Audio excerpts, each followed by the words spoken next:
We're going to talk a little bit today about consolidating your assessment rubric and your grading rubric. The purpose of this is to, of course, show you some of the best practices, but also to dispel any anxieties that you might have regarding the rubric consolidation process or the assessment process. So before we get started with the actual consolidation work, I just want to review briefly what the purpose of the rubric is from an assessment standpoint. So first and foremost, the purpose of the rubric is to establish the criteria so that faculty understand what's expected if they enter a course teaching it for the first time from an institutional perspective. It's to establish criteria for the students, right? The rubric is a contract between student, faculty member, and ultimately a contract between the institution once we get into the assessment criteria. The next thing that it's supposed to do is determine if the students are demonstrating proficiency overall within a single category. It is a mechanism to check which criteria students seem to be struggling with. I think only if, or generally if, students are struggling overall. For example, on the AACU value rubrics, we usually recommend that the scoring is done in the 2 columns. So I'm going to jump back to the written communication rubric.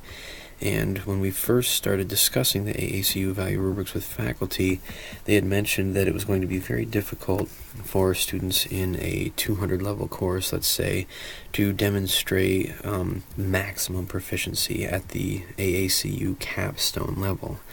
So faculty instead said, it would be much easier for students to demonstrate proficiency at the early milestone level in a 200 or a 300 level course. And that makes sense because the AACU value rubric is designed for courses all the way from 200 level all the way up perhaps even to graduate level courses. So the 2 is perfectly fine. Now the next stage of institutional recommendation is that students as a target would be able to get 8 out of 10 points. As see, there's 5 criteria, 2 points allocated to each in the 2 column. So that would mean that a student could demonstrate proficiency even if they completely failed to meet one of these areas, right?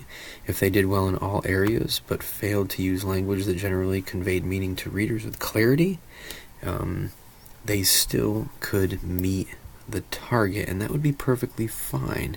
Of course, the rubric is there, and if you pay close attention to it, you can note trends, but it's okay if a student doesn't meet every single criteria every single time, right? We're doing the best that we can. We have to give some room for flexibility.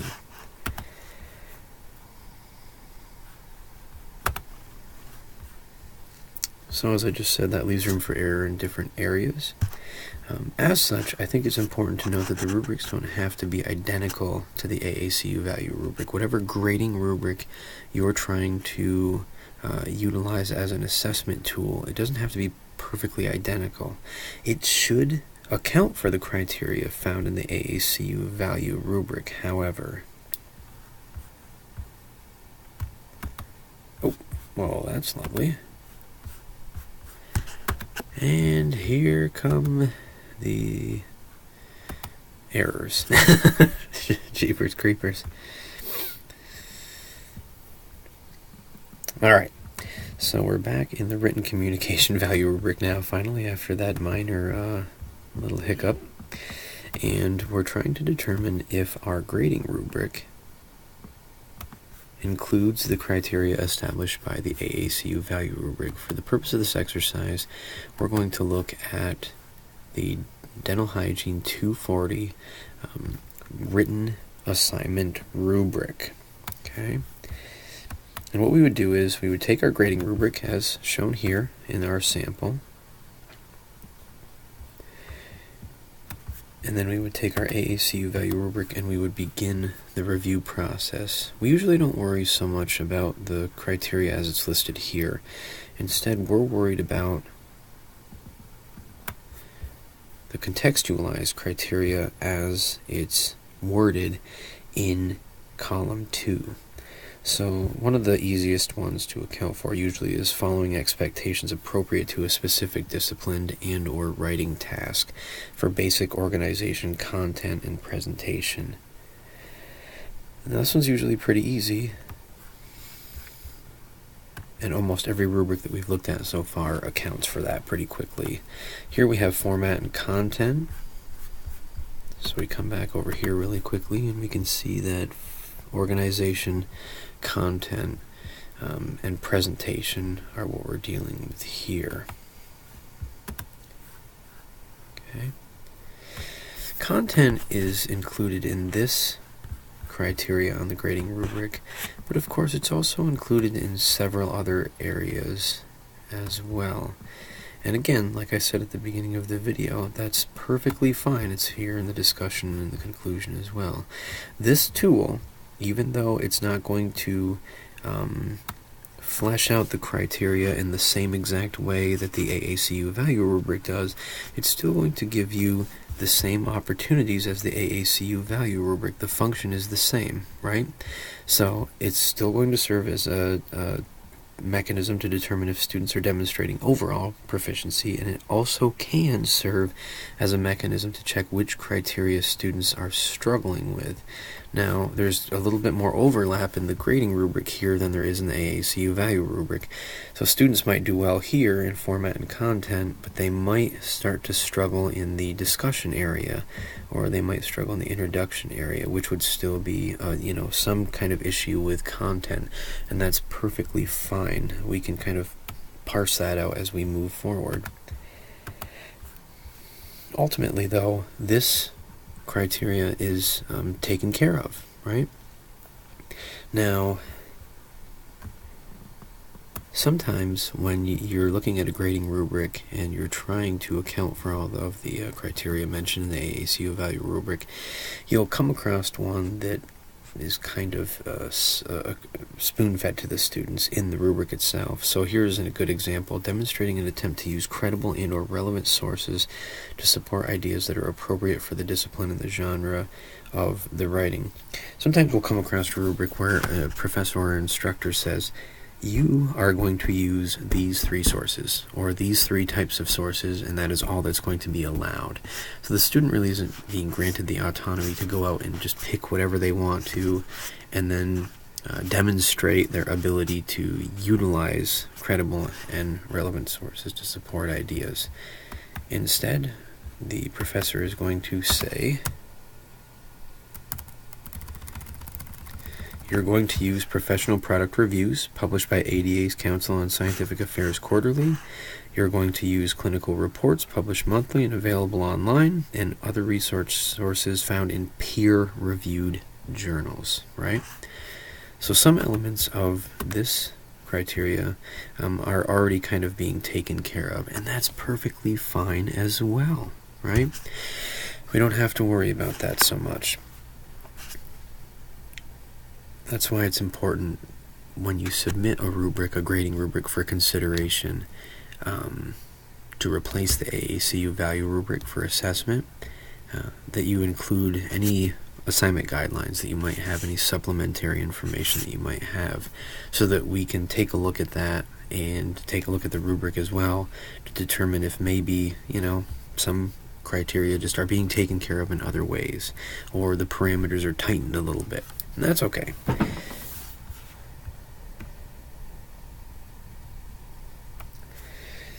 So up here we have using appropriate and relevant content to develop and explore ideas, demonstrating awareness of context, audience, purpose, and to the assigned tasks, right? They're beginning to show awareness of the audience's perceptions and assumptions. So we come back over to the grading rubric. We can try to see if these things are being accounted for. Okay, so the genre requirements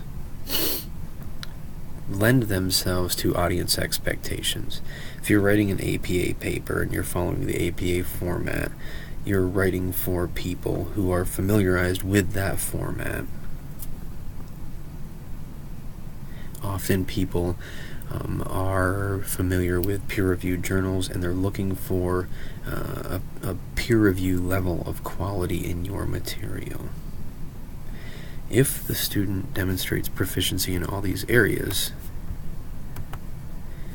they are demonstrating an awareness of the context, right? Purpose, and the assigned tasks.